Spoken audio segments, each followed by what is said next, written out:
recording. Nope. Got it. All right. Welcome to episode 1 of the Spotlight series. We're here with our guest, Ryan Esdohr. Ryan is a longtime friend of mine, and he is a manual therapist in the Des Moines, Iowa area where we both grew up. He is the owner of a place called Superhuman Lab, and he's a curious learner. He's always been a long-time learner. I really love that about him. As he's worked his way into this field that we're in. He's a Brazilian jiu-jitsu practitioner as well. Really great husband and father, got 2 children that I've been able to kind of see grow up from a distance. And really, it's a privilege to have him on and talk in a more professional way than when we usually talk all the time. So I'm going to pass over to Ryan a little bit. Ryan, if you don't mind, tell us a little bit more about Superhuman Lab and what you're doing over there. Sure. So Superhuman Lab, we're here in Urbandale, Iowa. I'm trying to think, you covered it pretty well, but in general, it's a facility where it's a split between, it's mostly manual therapy. So I'm putting my hands on people. That's the real thing that I would say differentiates what I do from other things within our field of sports performance and human performances. I'm getting my paws on people. So that would be the kind of the marquee thing that I do here. And it's it's me here working in the lab, grinding it out and just trying to perpetually get better and suck less in this field each day. Oh, that's really good. I think I think the hands-on stuff is just truly a fundamental piece that's missing in a lot of areas of sport performance, human performance, everywhere when we get into that conversation, but especially in athletics.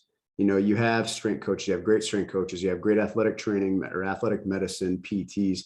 Occasionally, it's not necessarily the main model in a lot of athletics in the United States yet. It's getting there, but the PT, the really hands-on stuff, I think is truly a key. And I know you've got some RPR, you've got some FRC. What are some other avenues of education or experience that you're using that are really hands-on?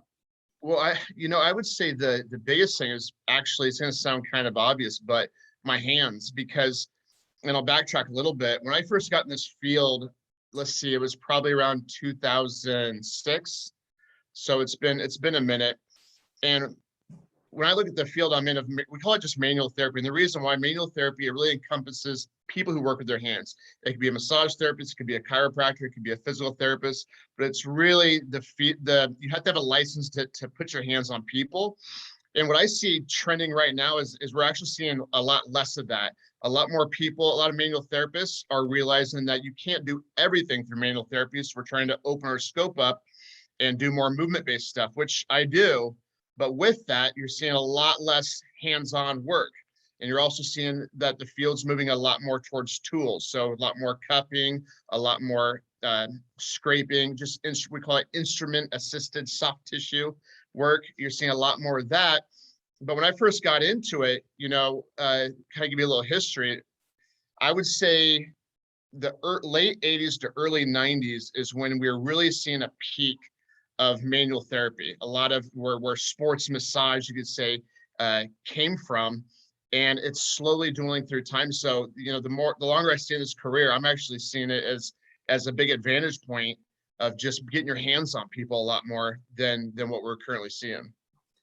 Would you say too, with repeat clients and athletes that you had, that hands-on gives you a certain feedback that any tool's never going to do, right? You see them once, they come back a week or a month later.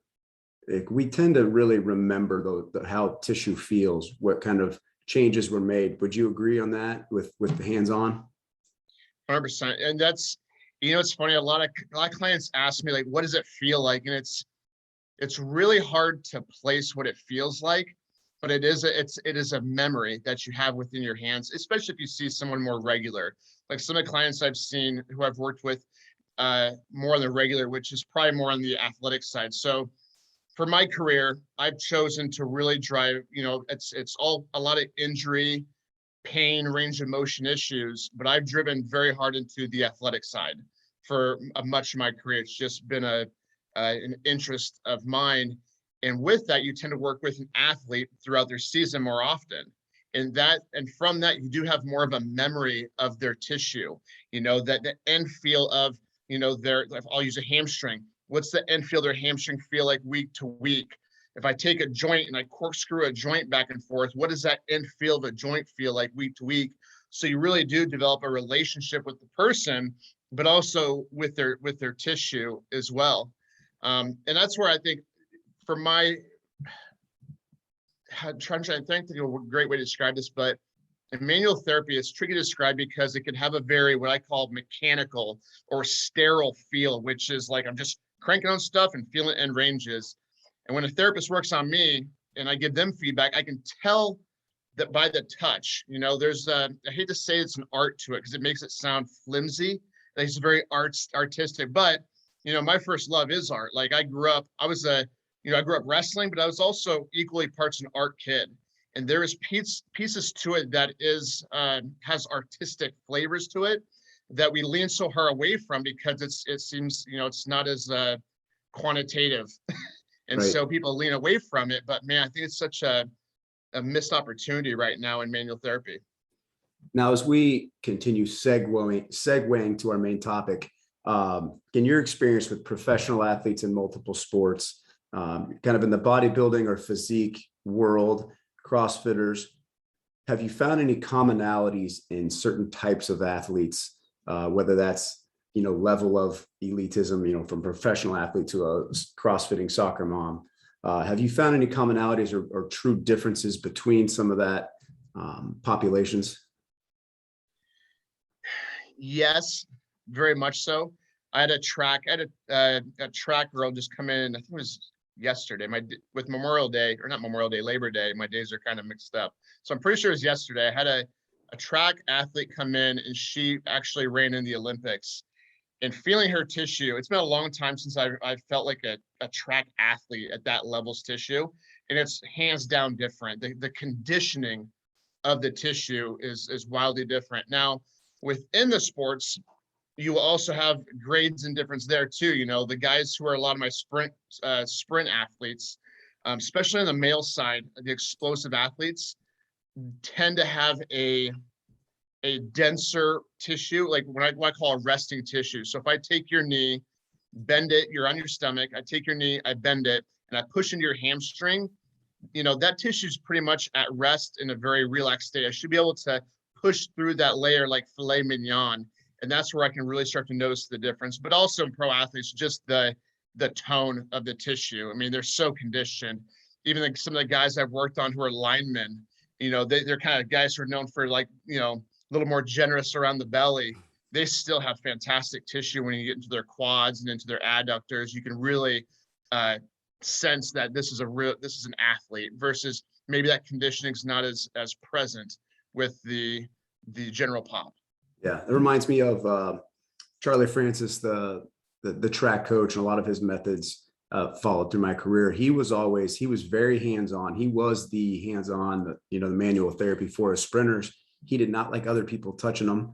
He didn't like other people adjusting them, but he could really know in preparation what their tone was and kind of where that training session would go. And I think that's, speaking to your point 100%, like just that experience and knowing that caliber of athlete, really what they bring to the table. So he's not to interrupt you, but he's done, there's some people who have done a lot for the manual therapy or sports performance. And he was I don't know his work. I'm not very familiar with it on the strength conditioning side, but he was such an advocate for manual therapy that it definitely has translated to track and field. Manual therapy is very prevalent through track and field. I think he's definitely a big reason why. Yeah, track and field athletes too have a very fine sense of their body, probably more in tune with their body than just about any athlete I've ever experienced, or in any sport. Those especially sprinters or anybody that's just that neurally demanding and just everything has to be right for them to perform well. Yeah, those athletes really seem to really have a good grasp on their body. Yep. So again, with your experience with the clients, the athletes you've worked with, you, and from the times that we've known each other, you really understand kind of that bridge that separates sport performance, human performance. And it's, is there a bridge? Is there not a bridge? It's the same thing as one piece, a part of the other. This is kind of where we're going with it. We've had discussions about it. I definitely don't think this is not a right or wrong answer conversation, but I think it's worth just discussing. I think sport performance gets thrown out very broadly nowadays. And, in my opinion, I think sport performance is a very narrow focus. And I'm gonna let you go, and then I'll, share my opinion as well. But, tell me your thoughts on just those two phrases: sport performance, human performance, where they're different, where they're the same, how they merge, and your thoughts. When you first told me we were going to do this, and we talked about the subject matter of sport performance and human performance, I kind of wondered if you and I would have similar definitions or not. But I think as the more we talked, I think probably so. If I just sum it up, sport performance is very specific because it has to be, because we're on a timeline. If I'm dealing with somebody and, right now we're going into week 1 of football, like they have to be ready by week 1. For me, for instance, I'm on my personal training is human performance, and Chad being my coach as well, he can look at my analytics and can tell you I'll miss a workout here and there and I'll get it later. And I'm not, and on the sports side, you can't do that because you're losing time. And when you're losing time, you're losing competitive advantage. And that's kind of the biggest thing that I see. Sport, you're right, it is a very narrow thing because it's such a specific targets that we're hitting with it. On the strength conditioning side, very specific targets. On the rehab side or the injury mitigation side, it's really finite stuff that we're trying to hit. And so it takes also a different personality. You need to be dedicated, and that's a different conversation because the psychology of athletes are very different. I'll have an athlete who is extremely mentally dedicated, wants to talk about what I know and wants to learn. And then I have ones that are very talented, but their knowledge or them wanting to increase their IQ of the stuff that I can translate to them, they just don't have the interest. So it's a different personality, I find too. But then we come into I think just the level of conditioning we're getting into. For me, I wanted to lean towards sports because I wanted people who are motivated. I need you to give me a goal and a deadline, something that we can measure so we can know if we hit the target or not. Otherwise, it's very subjective. On the human performance side, if somebody goes, I feel better, that's the target you're hitting, that's so easily manipulated, right? And so you can accumulate a lot of wins there, but it's extremely non-specific because pain is it's partially subjective, right? It's opinionated at times. It's very easily influenced. It can change a lot. But when I'm dealing with the athlete, I can't just go by pain as a marker. And so the only thing I'd add to that, and I'll let Chad go at it, is on the performance side, I look at them very differently. But at the same time, when I look at the markers we have to hit, you have to get to realize they're human first, athlete second. But once we start digging the athlete side, now we are dealing with smaller margins of things we're trying to hit at that level. Yeah, I think we're not far off, as we both look at those definitions. To me, human performance is the broader spectrum of everything, right? Mm-hmm. We are human first. I might play a sport. And the way I really see sport performance, should almost be, it's not the strength and conditioning staff, that's the sport performance staff, because we're not teaching the sport. And really, we're not even trying to be that specific in our strength training or whatever we're doing, right? Besides energy systems and some of those. But sport performance, right? We're not talking about plays. We're not talking about, set pieces of the sport. We're talking sport performance, though. When the season's coming. When you have a game. How long that game is going to be. How long that play or that moment is usually going to be. You have inbounds, you have out of bounds. There's just such very defined rules specific to that sport. Now, of course, as a strength professional, we use all the elements of human performance to make some of those categories better, right? Generally, just improve athleticism, speed, power, conditioning, whatever their sport calls for. Let genetics take over. Let good coaching, scheme, tactical, technical changes really define success, which is going to be based off of wins. In our world, success is very subjective. In athletics, a strength coach is judged by wins, fair or not, right? Probably not fair.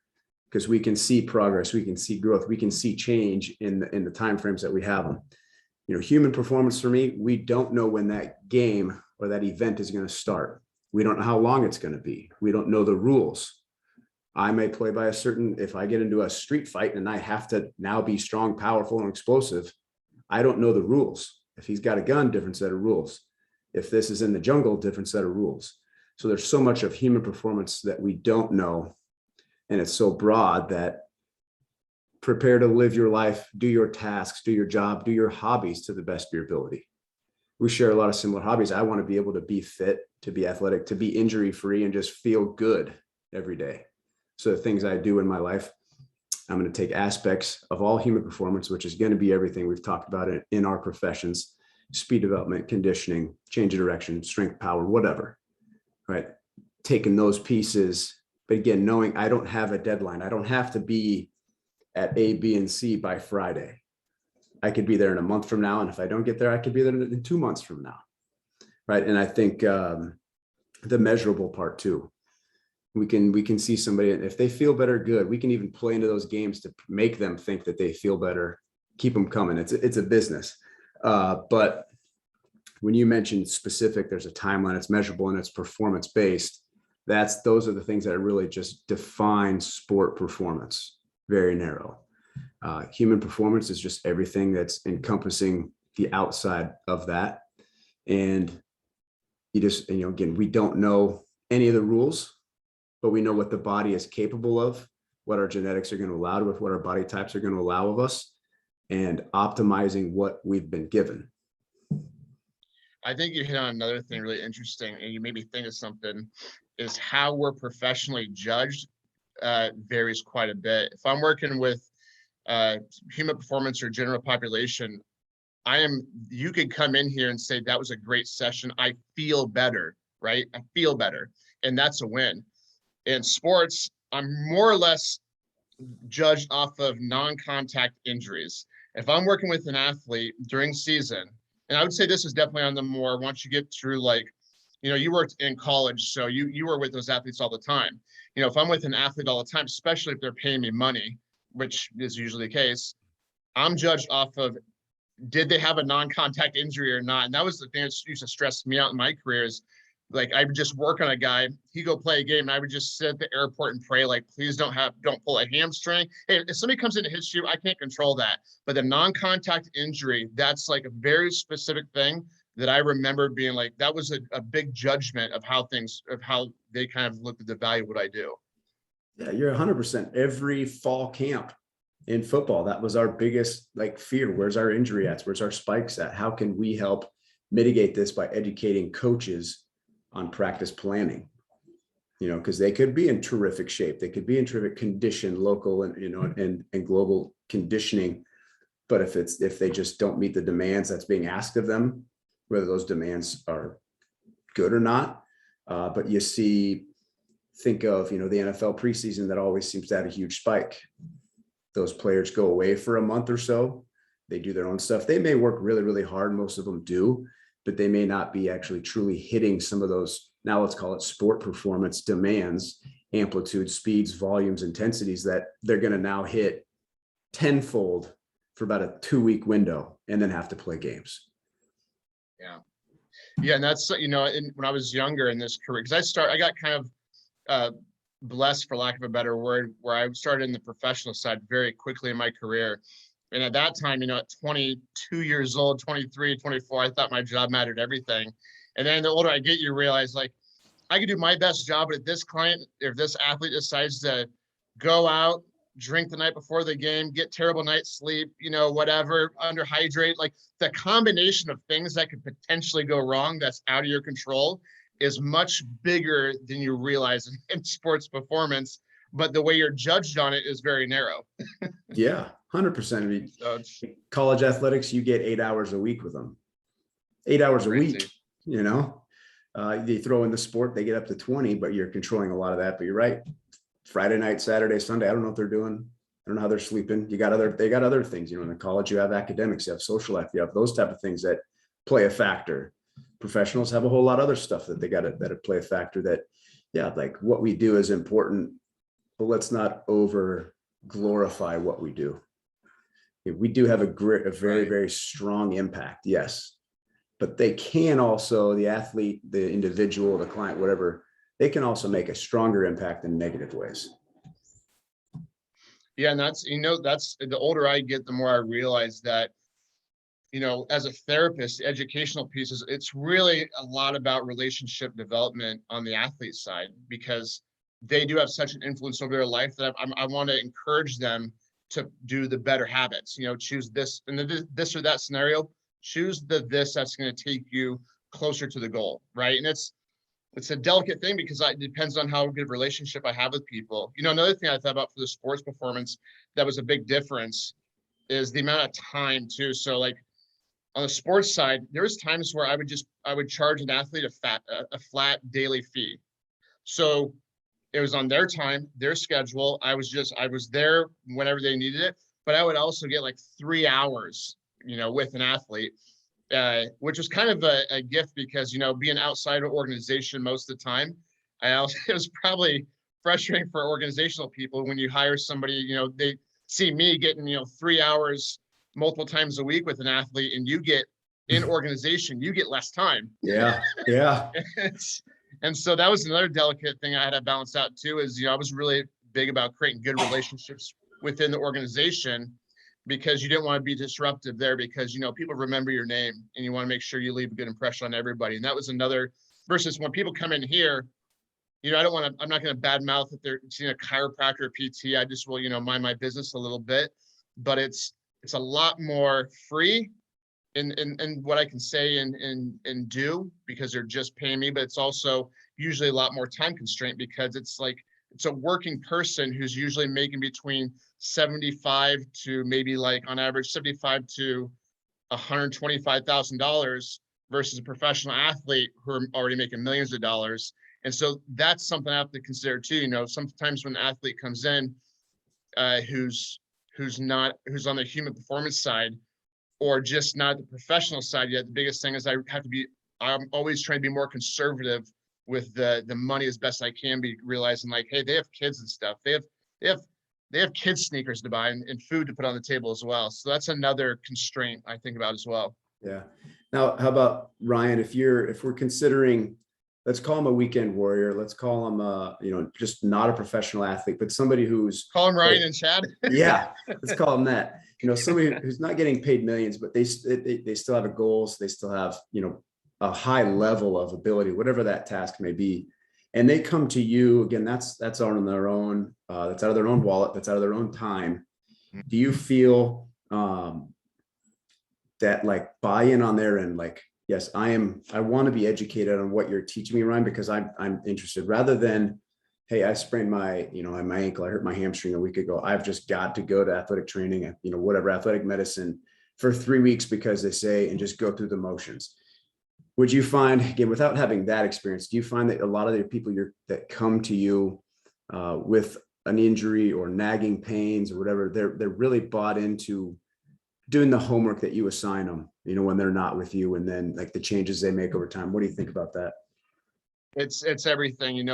I could take the amount of times I've taken almost two very similar people, relatively maybe similar ages, similar injuries, and seeing drastic differences. This is actually something it almost gives me a career crisis about, because how could I do relatively the same thing with two people and get different results? Like it's been so frustrating. And actually I had a mental therapist. I don't know what you call him, a mental therapist, a mental health coach, or mental psychiatrist. I don't know. A mental guy gave me some tips one time, and it really helped. He said, you have to be the most consistent thing. What people do with it, that's out of your control. And so the people who get the best results in my room, and I've started recently telling people this, the people who have a good relationship with me, meaning if you didn't understand the homework, don't wait till next time, shoot me a text. If you're not sure, shoot me a video. Let me see what you're doing, and let's make sure we're not wasting time. Those people get better. And the ones who don't. And sometimes that's out of my control. And I think it's an interesting coaching question, right? Like to get buy-in, how adaptive do I need to be? Like, do I need to be like adapt to each personality, or do I need to be the most consistent thing in the room and let people choose if they want it or not? I'd be curious your thoughts on that, because I know that's something you've spent a lot of time thinking about. I don't even have thoughts on that, Ryan. uh, yeah, it's, you know what I mean, though? Yeah, it's, I don't know, complicated. Yeah. I want to move on from that. Fair. I want to know again with where you're at in Des Moines area, Central Iowa, God's country. The people that come to see you, what is some common movement issues, common pain issues? What are some frequent things you see from people who try to stay athletic? So whether it's just workout people, whether they play a sport, what are some things that you see, and what kind of concerns do you have with the general population? Yeah, and I think this would be a good thing to take the human population, or kind of wrap this up a little bit. The way my business works, I tell people, like, I even have shirts that says athlete, and I really drive in the fact that I work with athletes. Now, there's grades to athlete. There's your weekend warrior, and there's all the way up to, then you get to college, who's a little more serious, who's a one sport athlete, and now you get to professional, right? I've worked on the whole spectrum. There's another side outside of that, which is just your general person who doesn't work out. That population I tend not to work with. I have many colleagues who do, and they love it. It's just, it doesn't interest me. I don't have the patience for it. So that's probably a personality defect on my end. So everybody who comes in has, I'll just consider from this point forward, they are athlete realms, right? We're just talking about different grades of athletes, of how much time they can dedicate to it and so forth. So with that said, people who are goal-oriented people, or what I say is this, I always say people seeking high performance. When I meet somebody, they may, if they're injured, they may be on the couch for a little bit. Maybe they're even a retired professional athlete and they've let it go a little bit and they're coming back, right? So there's grades to this. So I would say those seeking their highest performance, that's my people. The biggest things I see would be probably impingement type stuff. So what that means is when they bring the bones together, something's being pinched, something's colliding, and they don't have enough room. So anytime you see an impingement, things being compressed and pushed together, you usually see a range of motion issue too, right? So range of motion issue, pain, those would be kind of on the big spectrum. More specifically than just with sport, it's always shoulder, low back. And then I'd throw in knee outside of that, would probably be like the very common stuff I see. Yeah. Now I'll say, I love that the way you described, you work with high performers, high achievers. That's your population. That's who you probably relate to best. And that's, you challenge people in your training. It's not, go home and do 2 sets of 20 on the TheraBands here at home. Like, so I love that that's your population and you take good care of them.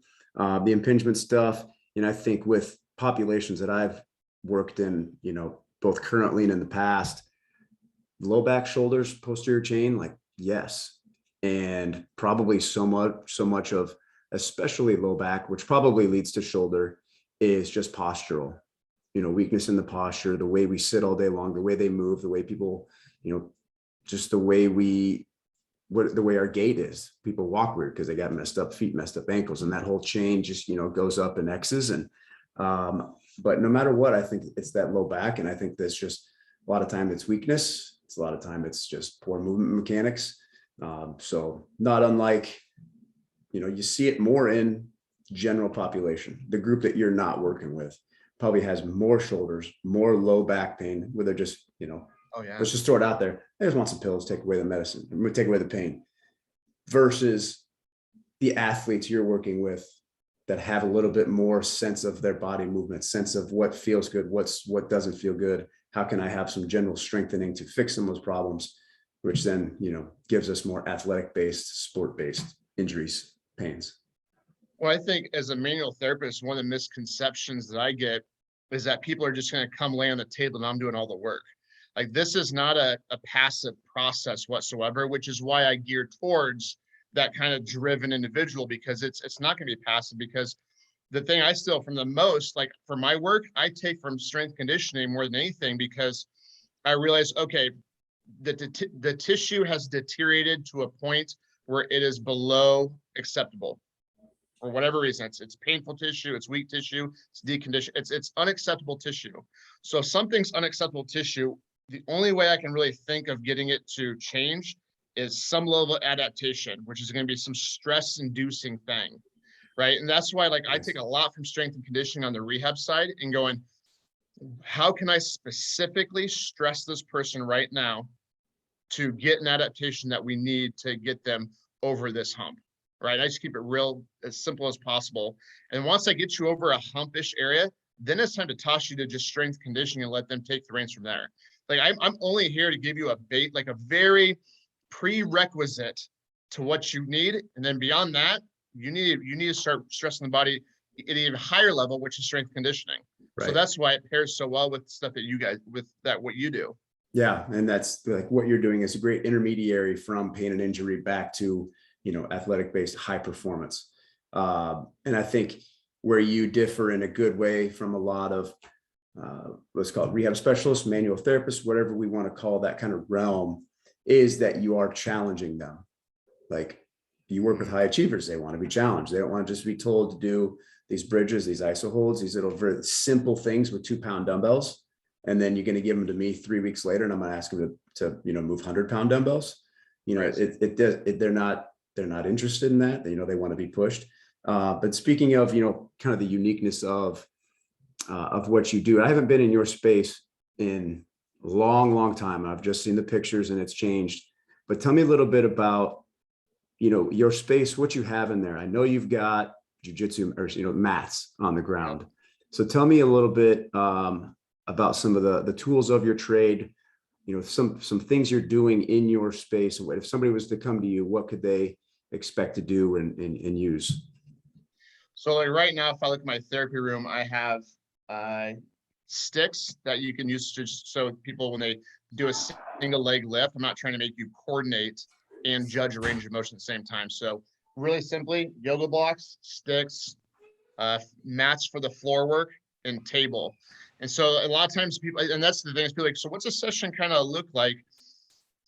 It really varies. From the beginning, I have to watch you move. Like, I can't just randomly start pushing on stuff and say, this feels tight. Like, what does that even really mean, feels tight? Is it dense? Because like real strong guys feel dense. So dense is not the same thing as distinguishing between tissue that's abnormal and needs to be treated, right? So at first thing, you gotta come in here, you have to move around a little bit. I'm gonna have to judge your range of motion, right? And I'll do that from the floor, I'll do it from the table. The biggest thing though, that separates kind of what I do is my hands are on you all the time. When you're moving your shoulder, I'm cupping my hands and my forearms. I'm cupping a lot of my tissue around you, so I can feel what your joint feels like when you're moving it, when I'm moving it. So it's a very, especially being from jujitsu, I'm squeezing in on people. Like a lot of from my chest to my biceps, forearms, a lot of my tissue is going to be on you. So for that reason, sometimes we'll be on the floor mat, sometimes we'll be up on the table, or sometimes we'll be standing to do the work. That's awesome, man. I love it. It's movement based and it's challenging. Well, and one more thing, Chad, you said something like, one thing that I get a lot of clients from is people who went through PT and they're like, hey, my shoulder's not right yet. And then one thing that people miss the most, and it shocks me that in 2021, is progressive overload. Like, you have to make things harder. At the very least, what I can do is I can put my finger on something. You say that tissue right there. I'll use a bicep. Put a finger on somebody who has a bicep injury. You feel that? Yes. I need you to isometrically contract it. How hard? By the time you leave, you need to be at 70%. Before I throw you to go see Chad, get you to where you're ramping up at least isometrically to 70%, maybe even some eccentric work. But we have to start to really load that tissue and bridge that gap, versus a TheraBand at 2 pounds is it's too low to make that adaptation. And it's like in strength conditioning, it's so that it shocks me on the rehab side we haven't adopted that more aggressively. But I had to get on my soapbox there. I think that'll be a different conversation of the flexibility and freedom of the strength and conditioning world has to try new things versus, let's just say, a PT side, medical side that, they've got to work off the books that are 25 years old. And like the information that's available to us that we can play with, they're not able to teach that in an academia, setting. So different topic, different day right there. Before we go, Ryan, give us some takeaways. All right. That's very generic. Some areas for our listeners to, maybe learn a little bit more about what you're doing, something for us to check into, to read about, to watch videos on, to listen to, that kind of fit your world that you want people like me to know more of. Would it be like reference stuff, like stuff that I think people are doing a good job in? Yeah.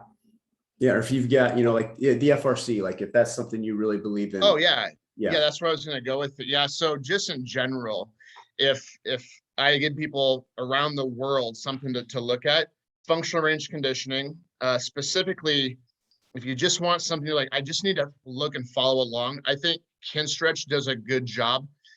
Kinstretch, if I just sum it up, it tries to pick up the slack on strength and conditioning where yoga misses. I come from a yoga background a little bit. I did a lot of yoga in my younger days.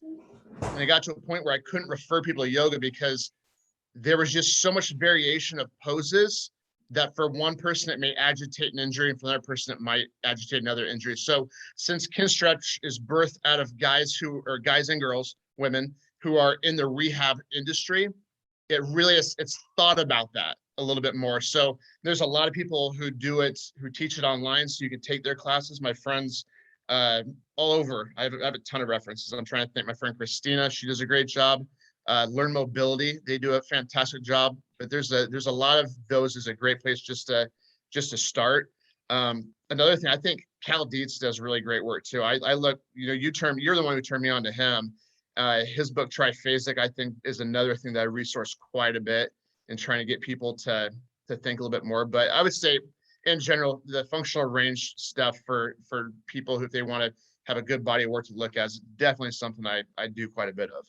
Awesome. For sure. How about one that I have not given much attention to, but I keep hearing it every now and again? Is that Eldoa? Am I saying that right? Oh yeah, the Canadian. Yeah. Dr. I think it's Guy Voyer, I think is the Eldoa guy. Okay.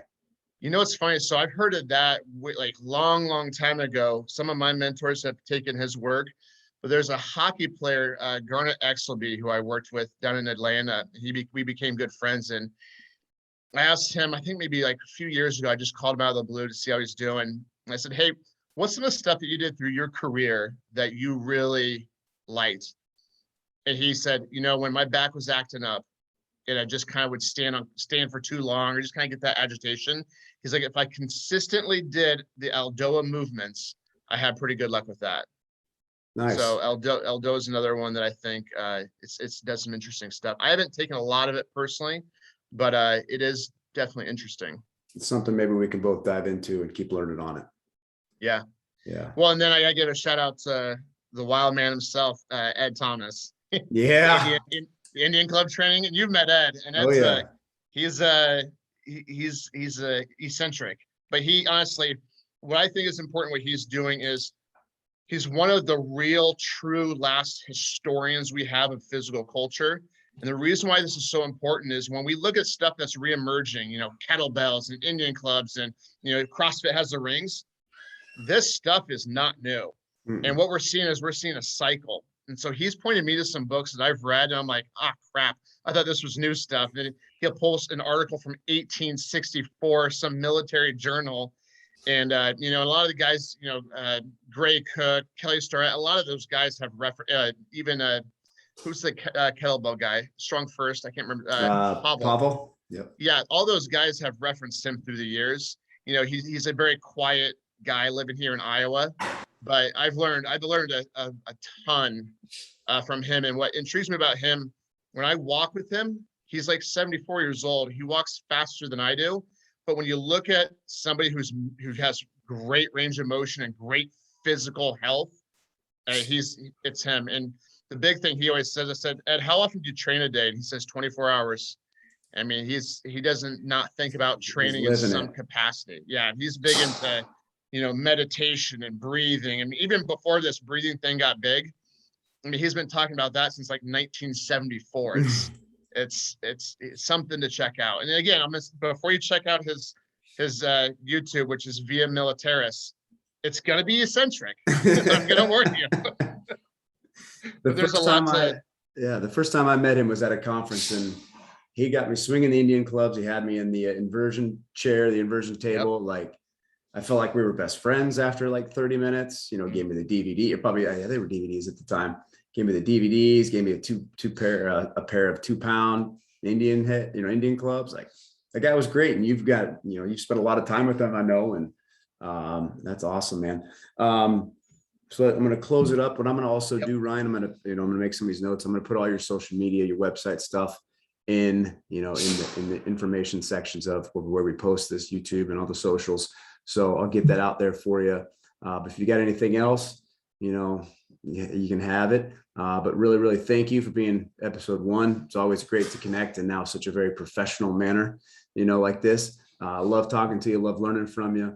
And I really do appreciate you doing this for us. Yeah. I think the only thing I have to say is thank you, man. I mean, I probably have told this a number of times, but Chad is actually who got me into this. So, all the times where I got to jet set around the world, working with professional athletes and go to Dubai and China and all places in the US, it's, I would not have even thought about this as a profession until I was influenced by you doing what you do in strength and conditioning. And so that was the real eye opener to me. And so to be able to do this, anything with you, I'm always super, super pumped, man. That's awesome, man. Well, I appreciate it. All right, Yeah, brother. Stay on the line. All right. Will do. All right. That's episode 1, guys. Take care.